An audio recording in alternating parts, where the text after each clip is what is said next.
Yo, what's good, everyone? It's your boy Hendrix in the building, and today we got a fire fight night this weekend, don't we? Yeah! I agree.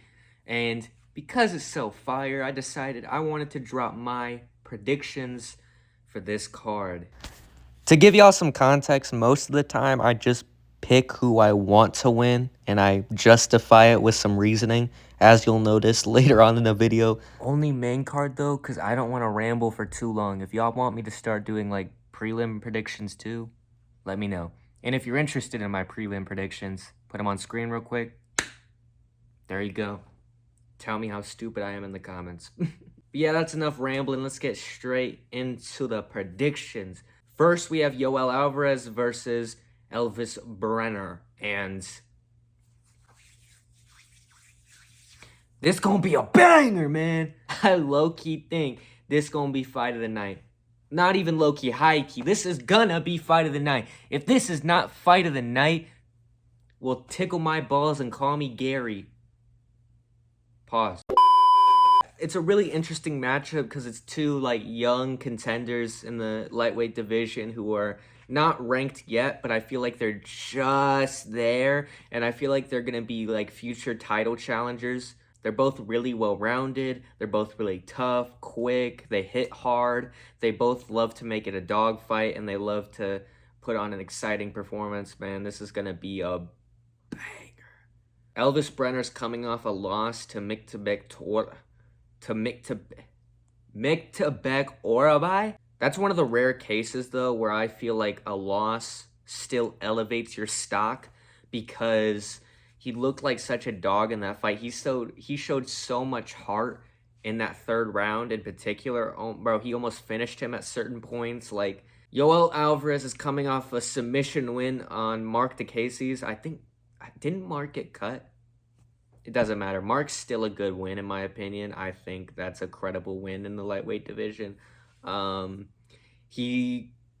Before that, he kind of got whooped on by Arman Sarukian, which, I mean, Arman is challenging for the belt soon. So, can you really blame him? Like, it's not that big a deal. They both have very high finishing percentages, too. I think Yoel, all 20 of his wins have come by finish, 17 by submission, 3 by knockout. Elvis Brenner, out of his 16 wins in MMA, I think 14 were finish with 11 submissions, 3 knockouts. So I would be surprised if this went to the judges. I'm not gonna lie, bro. I think they're probably gonna finish each other. No Diddy, maybe Diddy. Ultimately, I think Yoel has a little bit better experience. Like, I feel like he's more battle tested because I feel like he's fought some better people. I mean, he finished Thiago Moises in the first round, which I don't care what your opinion on Thiago Moises is. Get the fuck out of here, fly. Thiago Moises is a tough bastard, and to finish him in one round is actually insane, bro.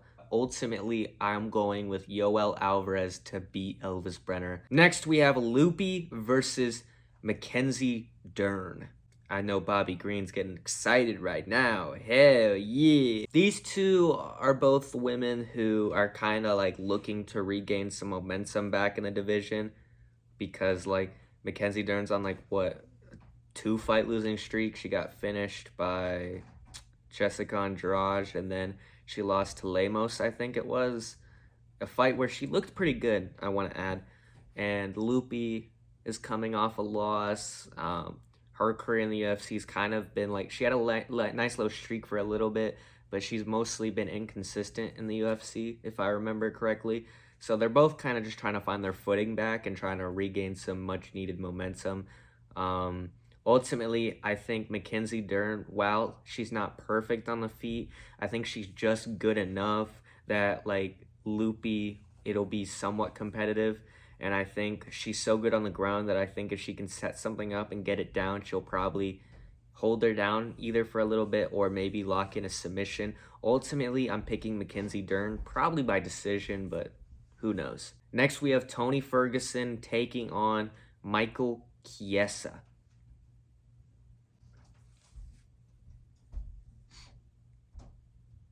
CSO, motherfucker. Champ shit only. It's Tony time, bitches.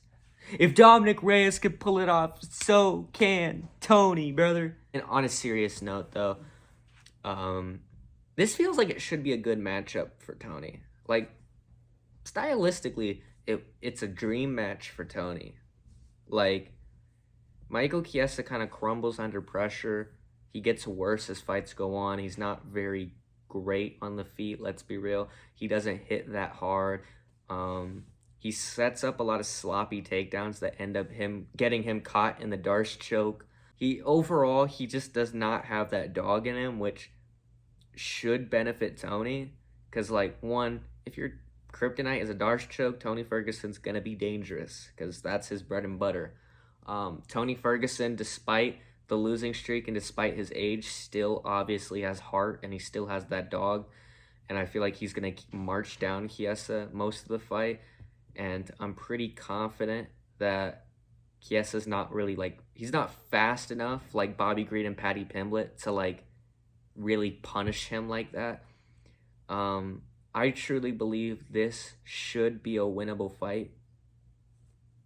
But you know what? Who knows anymore, bro? Tony Ferguson. You can't predict that guy anymore at this point in time.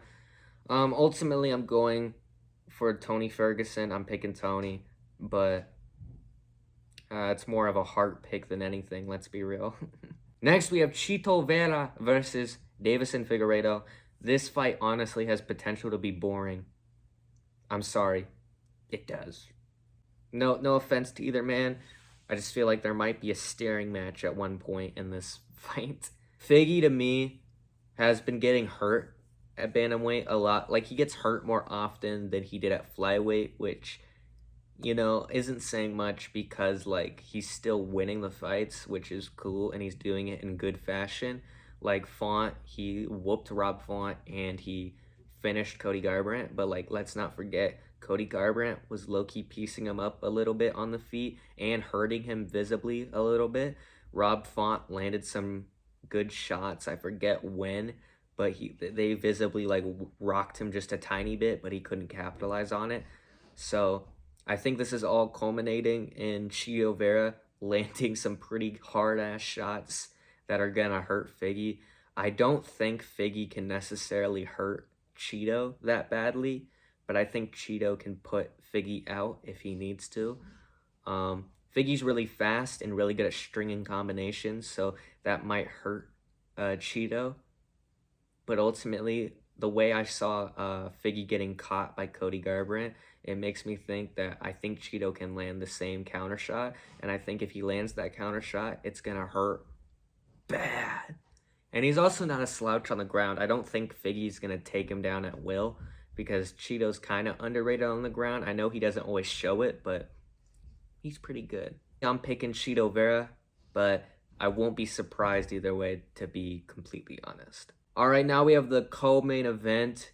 Shara Bullet taking on Michael from Poland. That's all I know him as. I'm going to be honest. I am not pronunciating that last name. I refuse to. Yeah, this is the layup. Straight up, it's a layup. The guy, Shara Bullet, is facing Michael from Poland. I believe all 6 of his UFC losses, because he's lost in the UFC 6 times, all 6 by submission. Which, if you put the pieces together, means he probably doesn't have an elite level ground game, which benefits Shara Bullet heavily, because for some reason, Shara Bullet is one of those few Russian fighters who don't got grappling, bruzza. I mean, his form of takedown defense is grabbing the cage, so do without you as you will. He's a creative striker and he hits hard, so he'll probably, like, finish Michael, but I don't even know, bro. Shara Bullet is, like, so unimpressive to me so far. I want him to have, like, a definitive performance where he really shows up and he shows what he's worth, you know? Like, I want him to live up to the hype, but so far he's kind of like, but whatever. I'm picking Shara Bullet, probably by TKO. And now, the main event. To me, This is a big, big, big, big, big fight if you're a MMA fan. I mean, this is one that is like, it's a legacy defining fight for both of these men. This is really the chance to showcase that they're as good as they say they are, because both men wholeheartedly believe they're the best bantamweight on the planet. Both men believe that they're going to be a future champion. On one side, we have Umar Nurmagomedov, obviously Khabib's little brother. Just a terrifying guy. His striking is really, really, really good. Like, maybe I over exaggerated, but it's actually impressive. And obviously, the grappling is insane. It's on another level because his last name's Nurmagomedov. And this is really Umar's chance to show that he lives up to the last name, because he hasn't really beaten a ranked opponent yet, if I'm not mistaken.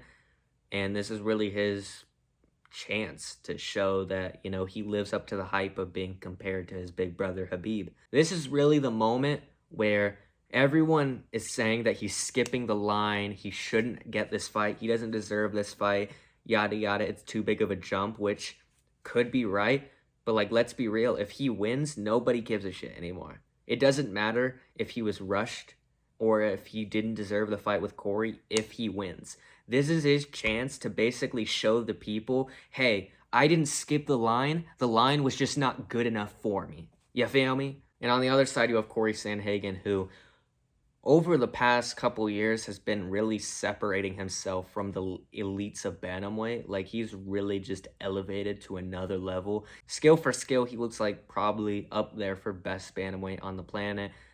I don't think he is the best bantamweight, but he's up there for sure. This fight is really his chance to cement that he's the most undeniable contender in the division, because if he wins, there's like no way around giving him a title shot anymore. Like, he 100% needs to get one at that point. Now he's fighting Umar Nurmagomedov, and this is his chance to really shut down the hype train of Umar. So we'll see how he does.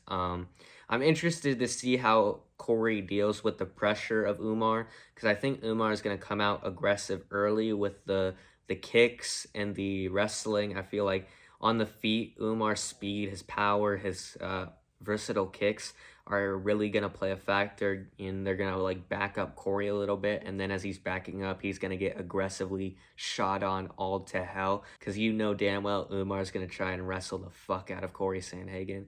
So I'm interested to see how Cory handles that kind of pressure from Umar Nurmagomedov. I'm also interested to see how Umar deals with the knees, the body work of Cory Sandhagen. I'm interested to see how he does in a 5-round fight, to see if he sink or swims. I'm really interested to see how he handles the pressure of fighting a guy like Cory Sandhagen. Ultimately, with everything said and done, I am picking Umar Nurmagomedov. I know. I'm a Dagestani dick rider. Oh, he's a rat. Ooh. I know. He hasn't beaten a ranked dude. I know. I'm just getting that gut feeling. And sometimes when you get the weird gut feeling, you have to just go with it. I think his versatile striking mixed with his power, his speed, with his wrestling, his submission game, and his relentless pressure, I think it's ultimately going to be just a little too much for Cory. You know, I love Cory, but I have a weird gut feeling that Umar is going to get it done.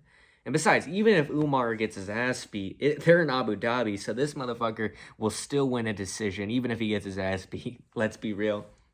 Please don't be one of those guys that returns to this post just to mock my picks, please. Because they're going to age like milk. I know that. I know damn well they're going to age like milk. But hey, let me know what y'all think of tomorrow's card. Will you be tuning in? What are your picks? What do you think of mine? Peace out. Love y'all. Boom.